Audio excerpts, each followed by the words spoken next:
Welcome to the Teen Science Cafe Network webinar on developing teen leadership. My name is Michelle Hall, and along with my colleague Michael Mayhew, we co-lead the Teen Science Cafe Network. It's a community practice dedicated to helping people around the country and around the world to inspire teens to explore the fields of science, technology, engineering, and math careers. Thank you for joining us this morning. We have two members of the community of practice who will share their knowledge and experiences in developing the leadership skills of teens. Teen leadership is the cornerstone of the Teen Science Cafe program. Without teens' passion for and the ownership of the program, Teen Science Cafes would be just another program in which teens are passive and the adults make all the decisions. Our presenters today are Louis Gentet, the adult leader of the Taos Cafe Scientifique New Mexico program, and Lauren Traister is the adult leader of the Vermont 4-H Science Pathways Cafe. When not organizing teen cafes, Louis is a program associate at Taos Community Foundation and is a strategic leader and with expertise in organizational development, volunteer training, technology systems integration, and special event planning. He's also skilled in generating revenue for startup and established fundraising initiatives. Lauren Traister has worked for the University of Vermont Extension for 15 years and has been the statewide 4-H Teen and Leadership Program Coordinator at the University of Vermont for 7.5 of those years. Each will discuss their approach to developing teen leadership. You may ask questions of the presenters by writing them in the chat box. If you are on the phone line and not on the web, then we will interrupt during the webinar to ask people who are on the phone if they have any questions. So with that, I'm going to turn it over to Louis Gentet, and let me get his slides up. Thank you, Michelle, for that introduction, and thank you for the slides. I'm really excited to be on the call this afternoon or this morning, as this topic is really timely for my event and community here in Taos with the teen leaders. What I'm going to talk about is the ladder of youth participation and discussing the several rungs of youth engagement and how that applies to Cafe Scientifique with our teen leaders. Go on to the next slide. So I became familiar with the ladder of youth participation almost 10 years ago, and I find this to be a really useful tool to evaluate and also introduce where teens and young adults and students are in their community organizing activities. So I want you to imagine a 7 or 8 rung ladder that's in front of you or by the side of you, and each different step represents a level of where teen leaders and youth leaders can be. And what this tool is really helpful for is in being a self-assessment for teen leaders and both adult leaders.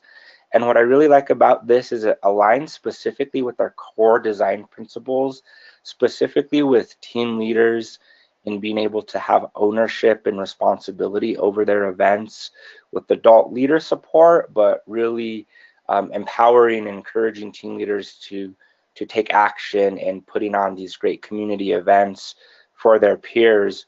What's great about this ladder is it's a sliding scale, so your event may not be at the top rung of the ladder, or it might be in the entry level point of the rungs, where you can have movement where you can go up and down those rungs. And this will be definitely a catalyst for empowerment once you share these ideas and concepts with your teen leaders. And it's also a great training and development tool as they evaluate and figure out where exactly do they feel their cafe event is on those rungs. So I want to go ahead and jump into the next slide and talk about the areas of low participation. And at the end of my presentation, I'll have a little image of a ladder. And I know Lauren has a ladder in her presentation as well. So that visual will definitely help see some of these concepts. So as you imagine that ladder, you're going to look at the very bottom rung. And these bottom 3 rungs are described as the areas of non-participation, where the first rung, there's zero involvement. You can imagine a cafe being like a play or going to a movie or going towards a community lecture where all your team leaders have to do is just simply show up. Everything is pretty much like done for them, whether it's through the concession stands with the food being served for that and the speaker just shows up, the AV is there. This is really like a passive rung, and this is something where team leaders want to look at, like, are we involved in any way? The next rung on the ladder is minimal involvement, where the team leaders are directed to act, but they might not be acknowledged for their efforts. So you could think of a cafe where maybe the team leaders are greeters as attendees walk into the event, but more than likely, like the adult leader or a teacher or a museum curator is sort of the main person organizing and running the show. In this rung, the team leaders are definitely marginalized and really tokens where they're just there, but their really input or their insights aren't necessarily valued. The next rung of where team leaders may not necessarily be participants in being involved is they have a false voice. They contribute to an activity, but they really don't have any input in that activity. A common perception of this may be is if you have your team leaders vote on food choices and you figure out, let's have a vote, so you're kind of giving the impression that they have a voice on the decisions, but the expectation is for them to serve food and serve food only.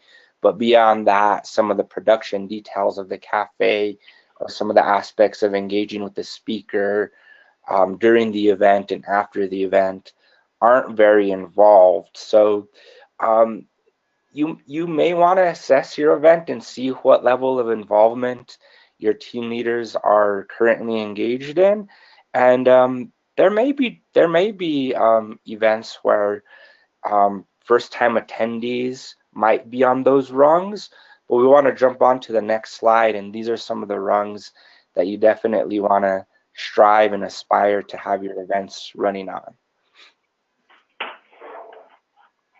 So these next four rungs, specifically with number 4, are participation and engagement rungs, where the team leaders start having a voice and they're more active participants in planning the event. So rung 4 could be where your team leaders are assigned tasks both by either the adult or by their peers.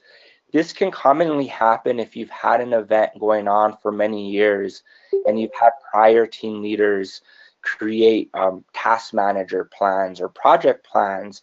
So they basically have a ready-made plan of what's going to happen between each event.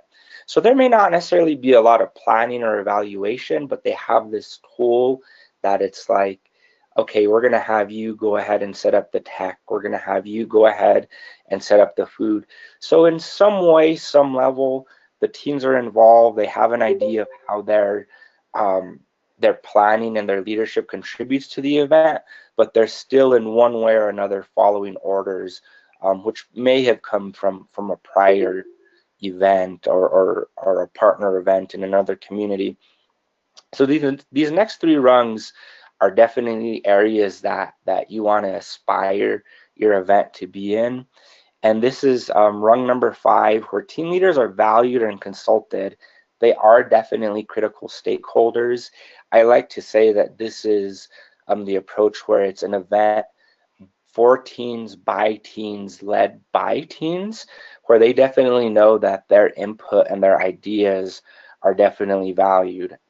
One example of this may be, and I'm experiencing this in my own cafe, is we're not really doing social media for our promotion and outreach activities. That's an area missing in our marketing plan. So myself as a team leader can introduce and share the idea of how can we engage our community with the use of social media, knowing that that's a gap in our activities. And we've begun having that conversation of how can we use that to engage our community. And one of the team leaders actually took that feedback and they created an Instagram page, and they're starting to explore how they can best use that and share event updates and event announcements with their peers. So as an adult leader, I sort of prodded and introduced the concept, but the conversation became very organic and action was taken. And now we have an Instagram page because they know that they themselves as team leaders can really make an impact and they have a voice in their community event. The next rung is really similar to the prior one, where teams lead and they initiate action. There may be minimal supervision for the event. So an example of this could be is where the team leaders actively host their team leader meetings and really prepare and plan on what they like, what they don't like for their events. I like to share this rung as taking a cue from Sun Tzu when he shares in The Art of War, you've got to know your terrain, and the team leaders really know their terrain. They know when the breaks are happening, they know where key events are going on.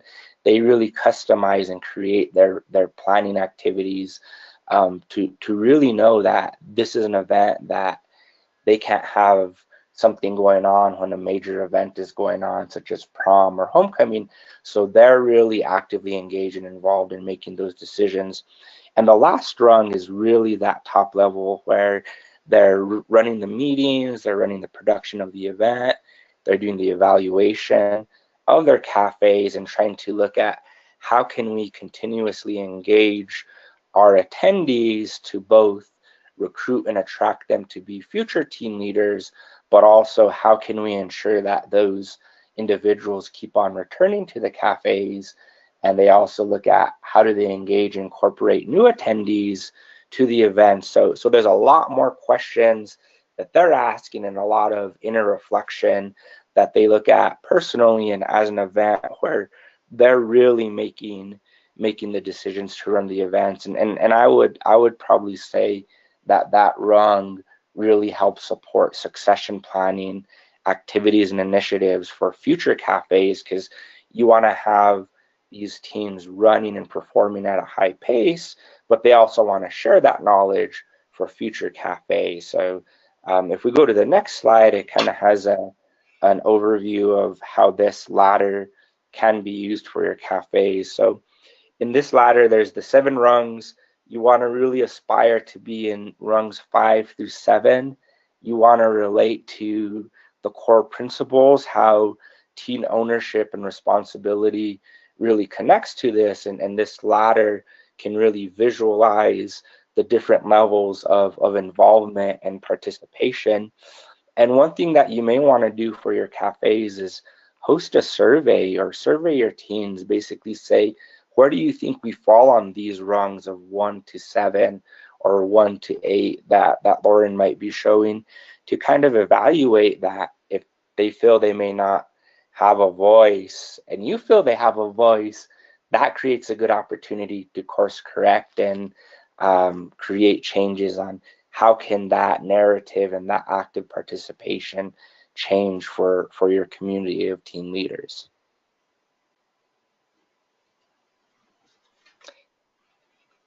And I have the next slide just open for any questions at this time. You're welcome to, if you're on the phone, ask questions and or type your questions in the chat box.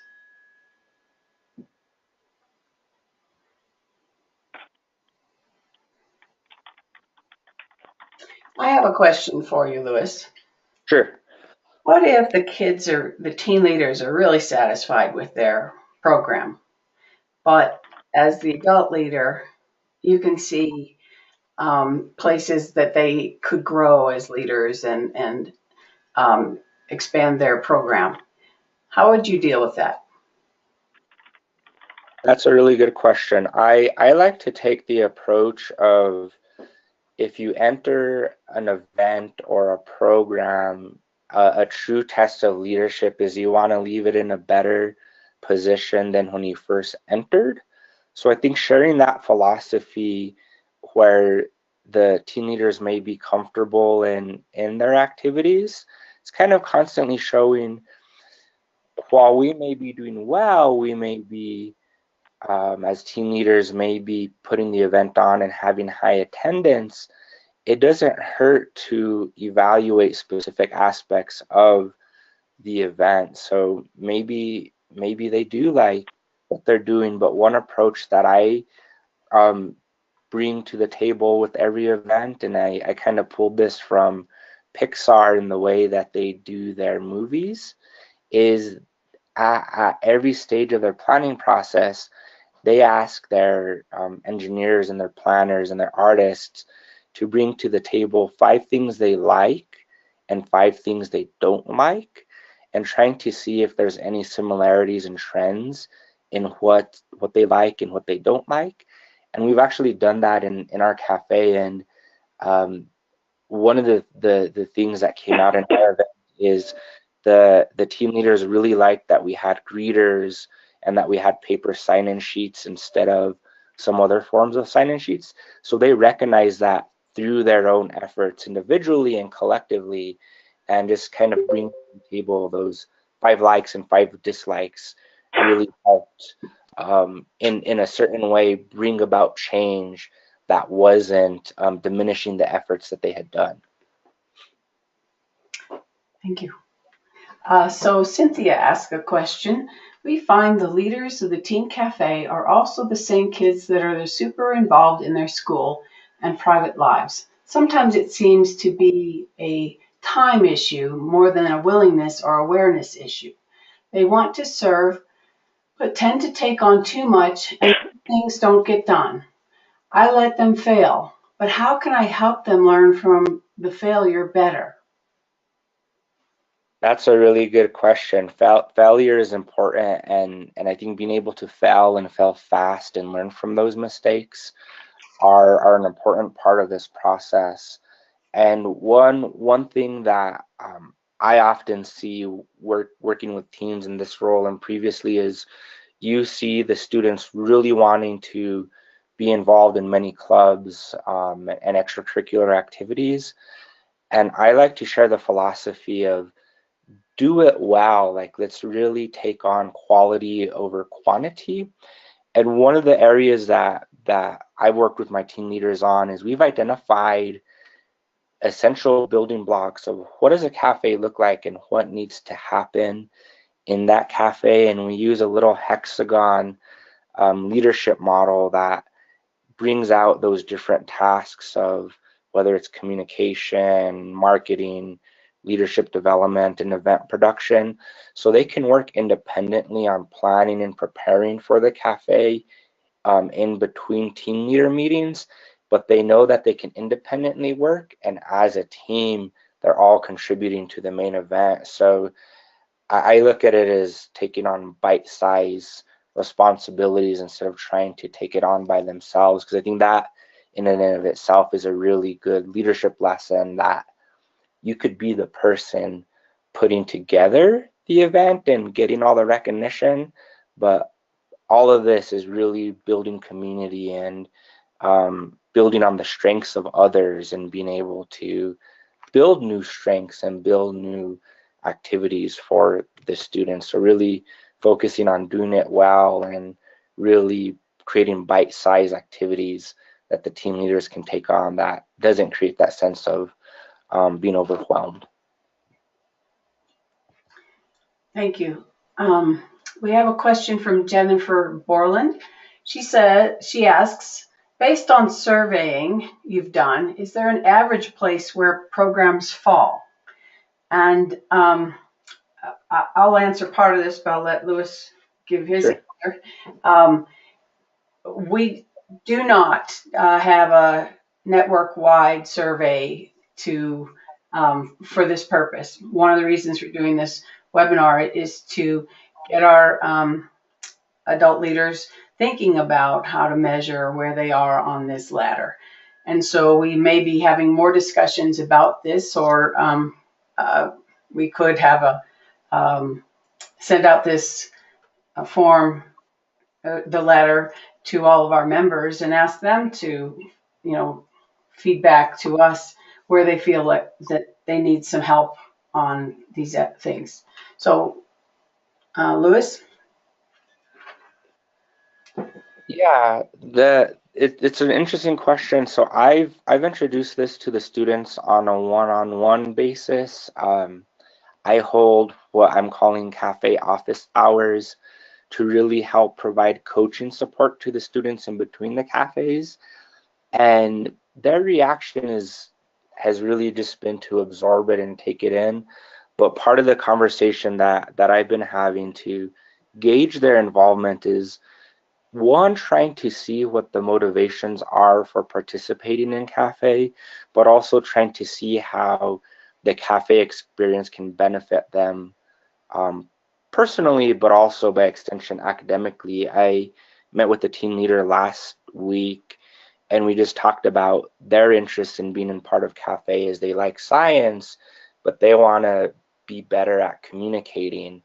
They're really looking at trying to create a portfolio to improve their writing, and they want to write a cafe report at the end of my upcoming cafe next week, and they want to do a lot more writing. So they're getting better at it, and flat out they came to say, I'm here because I want to improve my writing. I'm not good at writing, or they think they might not be good at writing, but they see the value in this service and both enhancing a skill that they may already have, but it also gives them a chance to learn and create a new skill. And I would say for the students at the lower rungs, trying to identify and cover what are they trying to do? Are they trying to learn something new, or are they trying to learn something to build on something that they've done? And I think what's great about these community service activities is when we talk about failure, you're kind of in a safe space to take a try and take a risk at learning a new skill. And you may fail from that, but you never know. One of your team leaders may end up being really excited about the planning and the production, and they may be inspired by a speaker that really ties in both their interest to science to what they're doing on a month-to-month basis with these cafes. You have another question? Okay. Travis Brady is asking this. I'm seeing a range within my leadership team, with some students running at 3 to 4, while others are running at 5 to 6. Knowing that more students at the higher rungs would be better, at what percentage would you consider a team to be considered robust? Have you seen a higher rung team leader spread that effort and behavior to lower rung members? So I would say that on the first point about what would be considered a robust team is really where the planning efforts and the decision making is very much self-directed by the team leaders. I had a crew of team leaders about a year and a half ago, and they really were the drivers of the event. I mean, I stepped in more as a coach and consultant in a certain sense, but they had had several years of experience, and they knew what the production plan was of signing students in, greeting attendees, introducing the speaker. But I think when you look at that self-organizing, you have a really great opportunity for that self-reflection and for that analysis of what are we doing, where do we think we are, and potentially how can we improve our efforts. And what I see, and I think Lauren might touch on this a bit, is a mentoring approach where some of the older students mentor and coach and provide feedback of what their experience with cafe is, and they model and they mirror what their behavior is. So if you do have team leaders taking control and taking decisive action for these events, they can definitely influence what the younger students perceive what a cafe is and how they should contribute to the effort. At this time, I want to transition to our second presenter, Lauren Traister, and you can continue asking questions. She's got, let me get up her presentation. Thank you, Lewis. That was great. And you're right, I am going to be touching on the ladder. If you can advance a slide, one slide in, Michelle. Yep. I'm going to just give you a little bit of background first on our cafe, because we only started last year. This was my first team board. It was all girls. And I work for the 4-H program, and the thing that I was most excited about is only 2 of the 5 were actually affiliated with the 4-H program. So right off the bat, when we went out seeking a leadership team, we were able to reach into audiences that we normally don't touch. And the first year was really exciting because, you know, I'm a youth leadership specialist, so I've worked with many teen leader boards and groups. And one of the first things I do is, even though there was this model of a teen science cafe, I went in with no predisposed notions of what the one in Vermont would look like. And so when I started with these 5 young people, everything was put to them. You know, where are we going to have the cafe? What day of the week? What time? The logo that's on their t-shirt, one of the teen leaders knew someone at their school who was into graphic design and approached them to design the logo for us.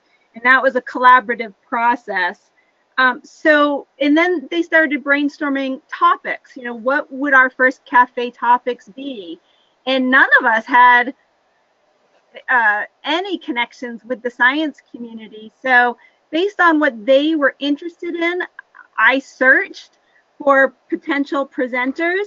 And what was really cool was the idea of bringing the presenters in and having the teens basically grill them to be like, well, what are you going to talk about? What are you going to do? All right, you just told me what you're going to talk about. I still don't understand what we're going to do. We don't want to be talked at. We want an activity.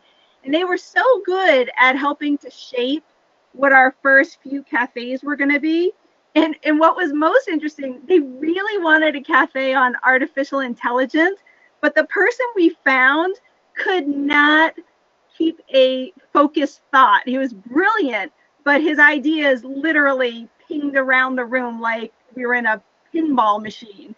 And it was their decision to actually fire the person because they felt that it might hurt the cafe. If that was going to be our first cafe and it wasn't coherent, they felt like it may be a detriment to the overall initiative. So that was an interesting first year.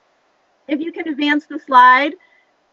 We moved into our second year, and I'm happy to say we went from the 5 young people you just saw, only 1 did not return, and we added 7 more teens and actually have boys on the teen leadership team now. So it's a really diverse group of students that represent, I believe, 5 or 6 different schools that really encompass a broad area of northern Vermont.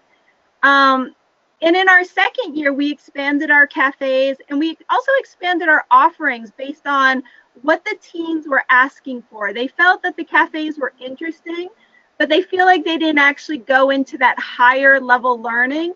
And so based on the teens' desires and the conversations we had, we actually developed follow-up labs to each cafe so that you could have a smaller, more intimate experience with the presenter in their laboratory or whatever their research is. In this year also, they were talking about they love the cafes where they are, but they've also wanted some field work out of a building kind of experience. So this summer, we're launching a series called Summer of Science and bringing people outside to get on the water, to get in the forest, to get on the farms and experience some science that way. If you can advance. So here's the ladder of participation. And in all the years that I've been doing youth leadership work, I've really focused on Roger Hart's model. And as Lewis talked about, it is a progression, and ultimately you are trying to get as high up on the ladder as you can. I really focus in rungs 6, 7, and 8, as Lewis also mentioned. But you also have to recognize sometimes you will start lower because it is a progression, and different youth will come at you and be on different parts of that ladder. And it's our job as that adult, if you have a leadership background, it's recognizing where your young people are at and helping them move individually up the ladder, but then also as a program trying to move up the ladder. For me, the Teen Science Cafe really does fall around rung 6, where it is adult initiated, but I share all decisions with my teen leaders. At times they go up to rung 7, and at times we fall back to rung 5. So it is fluid. And, because of my experience, I'm constantly aware of where I'm at, and then try to decide, is this appropriate, or do I need to do better? And so I'm constantly assessing and reflecting on what the experience is and where we can move. Can you advance a slide, please?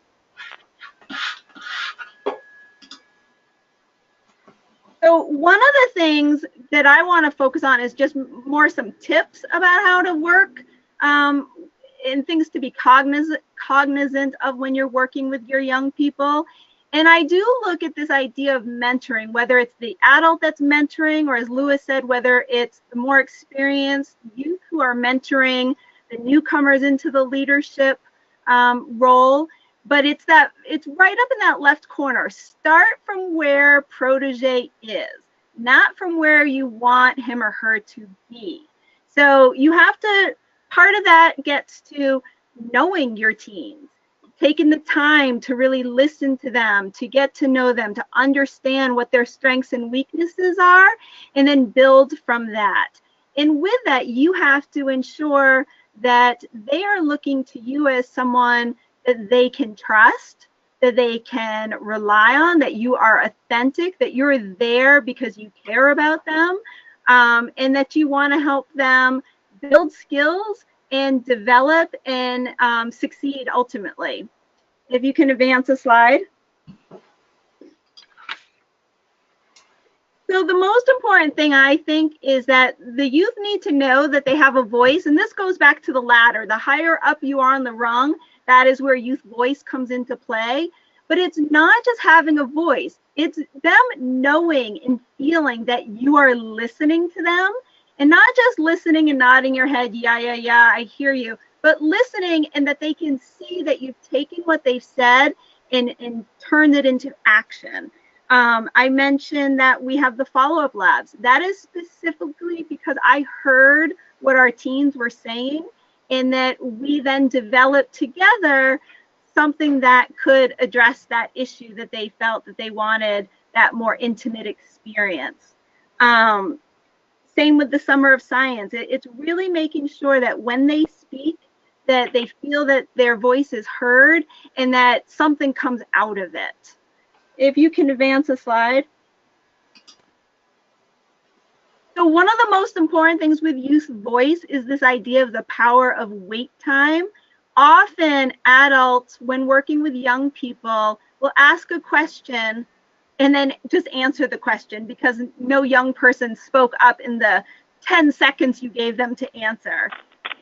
It's really uncomfortable to be in that wait time of silence, but it's in that silence where that young person who maybe is still trying to find their voice gets uncomfortable enough that will speak out. It's in that silence that you're allowing the young person to process their thoughts. It's in that silence you're giving that young person the time to, get up the courage to share their thought. And so we as the adult in the room need to make sure that we are okay with that silence, to give the space for our young people to actually express themselves and find their voice. And for every young person, it's going to be different. And with the group that you're working with, if you have a teen who is very comfortable with their voice, you may ask them to hold their thought until 3 other people have spoken. I've worked with teens in the past where I've done that. That's a strategy to get them to learn how to be a leader by allowing space for others to speak. And so once you get to know the teens that you're working with, you'll be able to know, oh, if Sally always speaks up, maybe we're going to work on Sally, counting to 10 before they share. Or maybe if Bobby doesn't speak up, but will speak if you ask him, pointedly, what does he think? So there are different strategies, but it's that idea of allowing the space for that young person's voice to enter. If you could advance. So one of the things that we have to remember when we work with young people, that it can get really messy. And at times for adults, when we are trying to work and be as efficient as possible, it can feel really uncomfortable for us, but you have to allow for this mess to occur because our young people are doing things for the first time. They're learning how to do things. They need help. And I always look at it as like, we are constructing the scaffolding around them to make sure that they are successful. But we have to be okay with things not being, the orderly, nice, efficient planning that maybe we are used to, and be okay with this mess. And if you can advance a slide. This is one of my favorite slides because it's this idea of getting out of our comfort zone. We're trying to get our young people out of their comfort zone, but when youth and adult work together, a lot of times it's the adult who needs to step out of their comfort zone, talking about this idea of a messy process. But when you step out of your comfort zone and when the young people step out of their comfort zone, that's where the magic happens. If we leave everybody with the skills that they already have and we don't stretch them beyond where they're already comfortable, then the learning doesn't take place and the skill building doesn't take place. If you could advance a slide. So Lewis had mentioned this idea also about, setting goals and giving them things that they can achieve. One of the things that I think is really important when we work with our young people is, and it kind of goes to that question about failure. It is okay to let them fail. But one of the things I try to do is model for them to, especially if they're the high flyers who have a ton of things going on, I try to make sure that their tasks are specific and time bound. I mean, all these other things are important, but it's this idea of time bound. When I know that my teams are really busy, I make sure to say, hey, can you make sure to put up flyers for the event? I'd like a report back by Friday at 4 o'clock, and I'll give them a week to do it. And then I hold them accountable. And so I'll check back in. Hey, I didn't hear from you. How did it go with putting up the flyers? And so part of that, if they fail, at least they're not failing and feeling like nobody's holding them accountable. I feel like when you hold them accountable, the first time it probably doesn't feel good. And then the next time they're going to make sure that they meet the expectation that you've set for them. And if not, then you have the conversation. Why didn't you meet that goal? What could we do together differently that will help you be successful? And if you could advance a slide. Oops. And this just goes to the idea of being messy as well as clear goals. I mean, you have this plan that is very linear, but the reality is it's going to be all over the place. Highs and lows, dips, barriers get in the way, whatever it might be. And so the expectations you have to match the lower picture and operate within that and give yourself more time, a little bit more room to let the teens catch up and be successful, because the reality is it's not going to be a straight planning process every time out. If you could advance. So on the teen leader aspect of it, the teens are still young and they're in that developmental stage where they do like to be social, and things are much more enjoyable for them, most of them, not everyone, but to do things in a team. And so identifying tasks where they can do it together, where they can support one another, where they can feel that they're having social time at the same time as accomplishing their tasks, that is always something good to think about. And if you could advance a slide.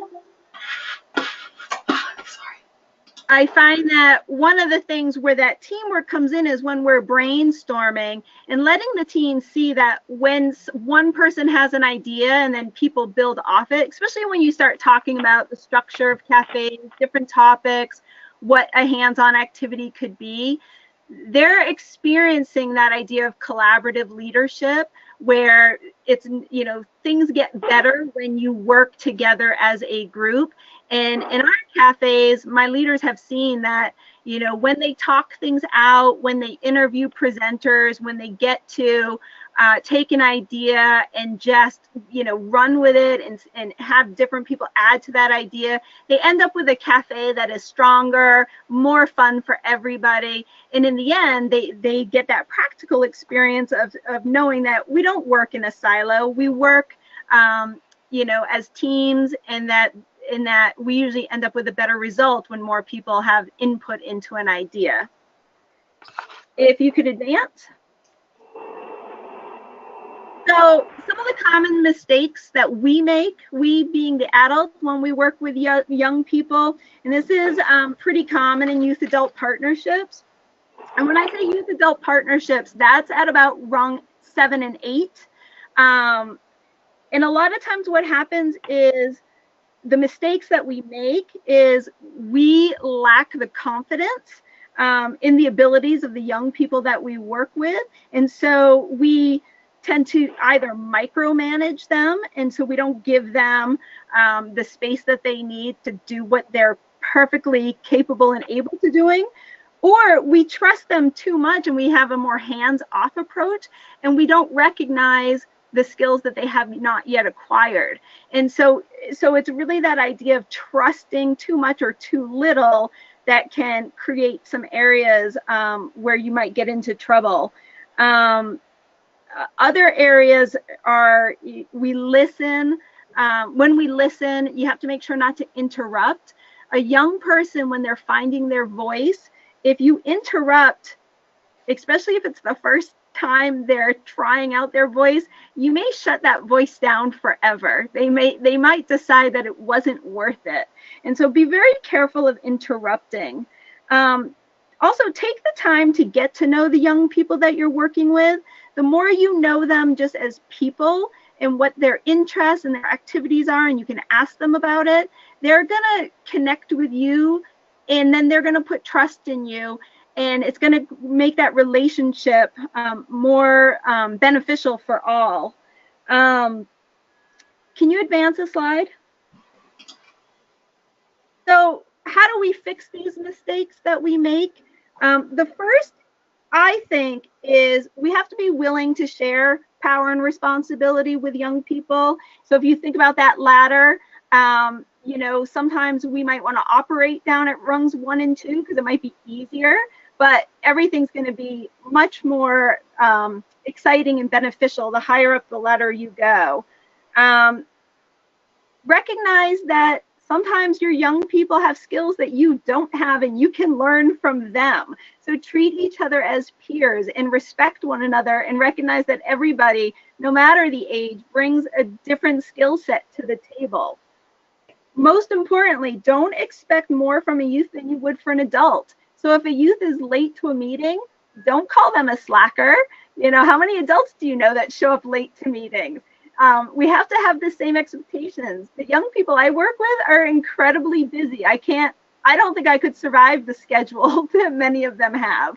And so they're working very hard, and the fact that they showed up should be recognized and commended. Treat them as individuals. They don't represent all youth. They just represent themselves.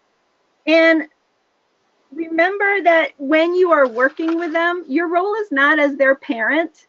Again, your role is as an equal on this journey to create a really awesome teen science cafe. If you could advance to my last slide, or second to last.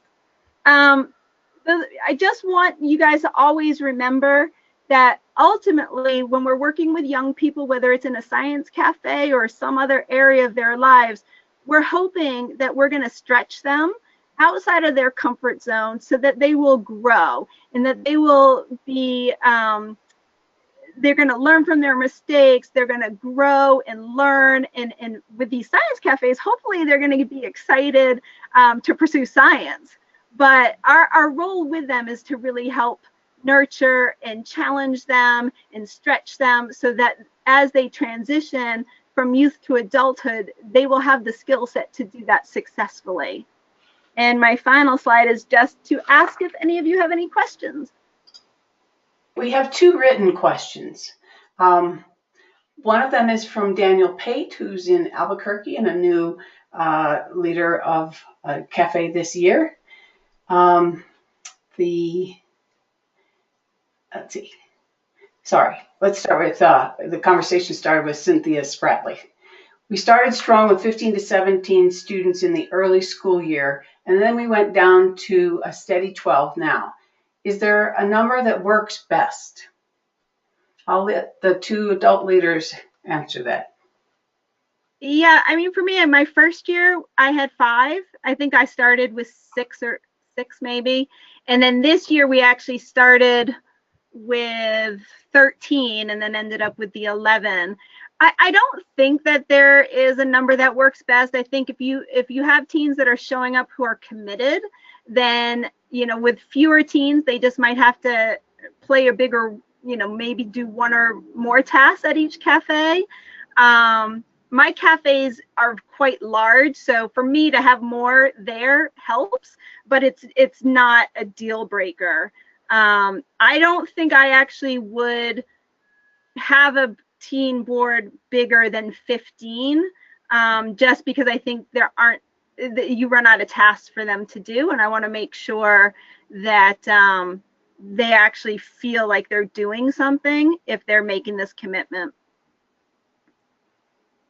I would agree with that, with the number. Like, we started off with about 8 and we're around 12, and that 15 number is definitely a good solid number to manage and also help spread out the tasks.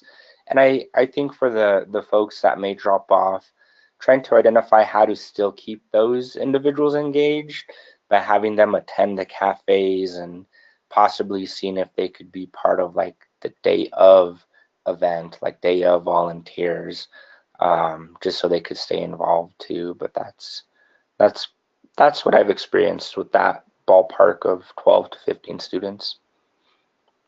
Daniel Pate was asking or commenting that he understands that boys not coming. They only had 3 of their 15 participants were male for our first cafe. Well, I'm going to say our cafes are equally attended, boys and girls. It was just the leadership group. The first year was just girls. And what I find is, I mean, not in year 2, because I do have I think I have 4 or 5 boys on my leadership group, but I do find boys do not tend to apply for leadership roles. In my role in 4-H, almost all of my leadership opportunities are very heavily favored towards girls, because boys are just not signing up for that part of the experience. Louis, you want to comment on the demographics of your teen leaders? Yeah, I would say I'm very similar. I would say about 15% are male, and the remaining 85 are female students. And as far as like the attendees go, it seems evenly split between both boys and girls, but we get a lot of support from several science teachers that share it and post it in their internal school network site. So that's something that I think helps build the balance out for attendees. But yeah, I've definitely experienced a different balance for our team leaders. So I'll comment. We have 6 cafes in New Mexico. Taos is one of the locations. And for example, in Los Alamos, I have equal number of males, if not more males, on the teen leadership for the last couple of years. But it's generally a pretty good balance. And our attendance is pretty balanced in all of the 6 communities when I've gone to visit their cafe events. So one of the things that I have done in the past when maybe our attendance was flagging or such is to charge each of the teen leaders to bring 3 of their friends. And that by itself starts to bring in other genders from the person who was recruiting them. So they'll bring their group instead of their males or their females kind of thing. So I think there are ways if you feel like you have a gender imbalance in the leadership or in the attendance, I think that's a problem that the teen leaders can help you solve. And Christine Stull asked, can we get copies of the slides? Yes, you will get copies of the slide, and we did record this. I don't see any more questions from the audience. So with that, I really thank you for joining us. I really appreciate the time and effort that Lauren and Lewis put into their presentations. I learned a lot today, and I took lots of notes. So appreciate that. And with that, I hope you all have a great day.